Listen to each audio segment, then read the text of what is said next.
நீங்கள் உங்கள் வாழ்க்கையில் முன்னேறாமல் இன்னும் கஷ்டப்படுறீங்களா?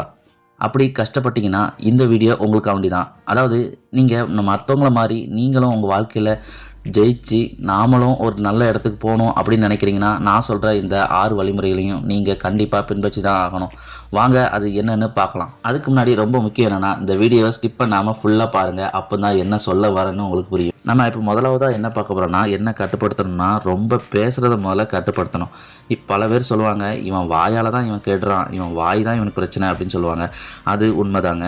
நம்ம வாய் தான் நாம் எங்கே என்ன பேசுகிறோம், எந்த இடத்துல எதை பேசுகிறோம், எந்த இடத்துல என்ன பேசக்கூடாது அப்படின்னு தெரியாமையும் நம்ம பேசிக்கிட்டு இருப்போம். இப்படி நாம் அதிகமாக பேசும்போது நமக்குள்ள ரகசியம், அதாவது நம்மளே நம்ம வாயால் சொல்லி நம்மளை பற்றின மதிப்பை நாமளே குறைச்சிக்கிட்ட மாதிரி ஆயிரும். இந்த வாயால் அதிகம் பேசுகிறதுனால இல்லாத பிரச்சனையும் நாமளே இழுக்கிற மாதிரியும் வந்துடும் நம்ம வாழ்க்கையில்.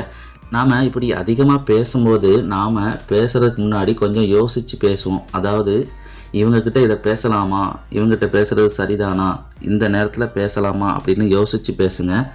அதுவும் இல்லாமல் நிறைய விஷயத்த நம்மளை பற்றின விஷயத்த நிறைய பேர்கிட்ட ஷேர் பண்ணாதீங்க முதல்ல. இப்போ இதை ஒரே வார்த்தையில் சொல்லணும்னா, நீங்கள் அதிகமாக பேசுகிறது பலவீனம் இல்லை, ஆனால் நீங்கள் எந்த இடத்துல அமைதியாக இருக்கணும் அப்படின்னு தெரியாமல் இருக்கிறது தான் இப்போ பிரச்சனை. அதனால் உங்கள் வாயிலேருந்து வர வார்த்தையை நீங்கள் குறைக்கிறது ரொம்ப ரொம்ப நல்லது. அடுத்து நாம் பார்க்க போகிற வழிமுறை என்னென்னா, ரொம்ப எதிர்பார்க்குறது.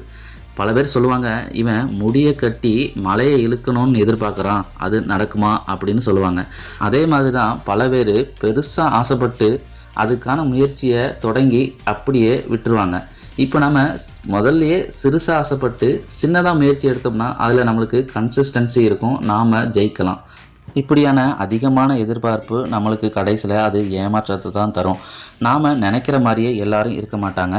முதல்ல நாம் நம்மளை நம்பணும். மற்றவங்ககிட்ட எதிர்பார்க்குறத நாம் என்றைக்குமே குறைவாக தான் இருக்கணும். எதிர்பார்க்குறத குறைச்சிக்கிட்டது ரொம்ப ரொம்ப நல்லது. இந்த எதிர்பார்ப்பை ஷார்ட்டாக சொல்லணும்னா, நாம் எதிர்பார்த்தது கிடைச்சா நம்மளுக்கு சந்தோஷம், கிடைக்கலன்னா அது ஒரு பாடம் அப்படிங்கிற மைண்ட் செட்டுக்கு வந்துட்டோம்னா நாம் என்றைக்குமே நம்ம எதிர்பார்ப்பை கிடைக்காத போது நாம் வருத்தப்பட மாட்டோம். இதில் நம்ம அடுத்ததாக பார்க்க போகிறது ரொம்ப ஆசைப்படுறது. ஆசைங்கிறது எல்லாத்துக்குமே உண்டு. ஆசை இல்லாதவன் மனுஷன் கிடையாது அப்படின்ற சொல்லுவாங்க.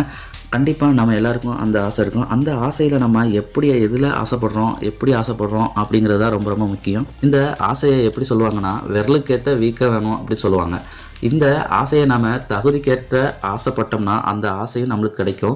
அதில் நம்மளுக்கு நிம்மதி இருக்கும். அதிகமான ஆசை நிம்மதியை கொடுக்குமா? கொடுக்காது. அது நிம்மதியை கெடுக்கத்தான். இந்த ஆசை நம்மளுக்கு எப்போ அதிகமாக வரும்னா, மற்றவங்க வாழ்க்கையில் அவங்க எப்படி இருக்காங்க அப்படின்றத நம்ம பார்க்கும்போது அவங்க வாழ்க்கையை கம்பேர் பண்ணும்போது நம்மளுக்கு ஆசை கூடும். இப்படி நம்ம மற்றவங்க வாழ்க்கையோட கம்பேர் பண்ணாமல் நம்ம ஆசைக்கும் தேவைக்கும் உள்ள வித்தியாசத்தை முதல்ல புரிஞ்சுக்கிடணும். இந்த ஆசையை எப்படி சொல்லலாம்னா, ஆசையை அடக்க தெரிஞ்சவன் தான் வாழ்க்கையில் கண்டிப்பாக ஜெயிப்பான். அடுத்து பார்க்க போகிற வழிமுறை என்னென்னா, ரொம்ப யோசிக்கிறது. எல்லாரும் சொல்லுவாங்க யோசித்து செயல்படு அப்படின்னு சொல்லுவாங்க. ஆனால் யோசித்து செயல்படுறது தப்பு இல்லைங்க, கண்டிப்பாக யோசிக்கணும். ஆனால் அதிகமாக யோசித்து அதிலே நம்மளை தொலைச்சிடக்கூடாது. அதாவது ஓவர் திங்கிங் உடம்புக்கு நல்லதில்லை அப்படின்னு சொல்லுவாங்க இல்லையா, அதே மாதிரி இப்போ நம்ம ஜெயிக்கணும்னு சொல்லி ஒரு முயற்சி எடுக்கிறதுக்கு யோசிப்போம். யோசிக்கிறதுக்கு முன்னாடியே இதில் நம்ம ஜெயிப்போமா, இதில் ஜெயிக்க மாட்டோமா, இதில் இப்படி வந்துடுமோ அப்படி வந்துடுமோ யோசித்து அதை அப்படியே கைவிட்டுறது. இந்த மாதிரி யோசனை நம்மளை வழி கெடுக்கத்தான் செய்யும், ஆனால் வழி கொடுக்கவே செய்யாது.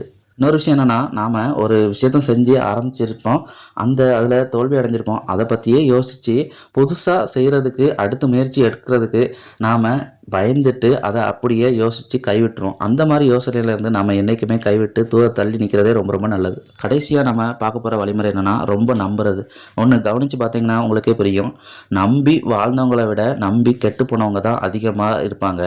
நாம் எல்லாத்தையும் நம்புறதை விட நாம் நம்புறது யாரை, எதனால் அவங்கள நம்புகிறோம் அப்படிங்கிறத யோசித்து அவங்க மேலே நம்பிக்கை வைக்கலாமா அப்படிங்கிறத பலமுறை யோசித்து அதுக்கப்புறம் நம்பிக்கை வைங்க. பெரும்பாலும் மற்றவங்கள நம்புறதை விட நீங்கள் உங்களை நம்புங்க, அப்போ தான் நீங்கள் உங்கள் வாழ்க்கையில் ஜெயிக்கலாம். இந்த வீடியோ உங்களுக்கு பிடிச்சிருந்தால் லைக் பண்ணுங்கள், ஷேர் பண்ணுங்கள், கமெண்ட் பண்ணுங்கள். இதே மாதிரி அடுத்த ஒரு வீடியோவில் உங்களை மீட் பண்ணுற வரைக்கும் பாய் ஃப்ரெண்ட்ஸ்.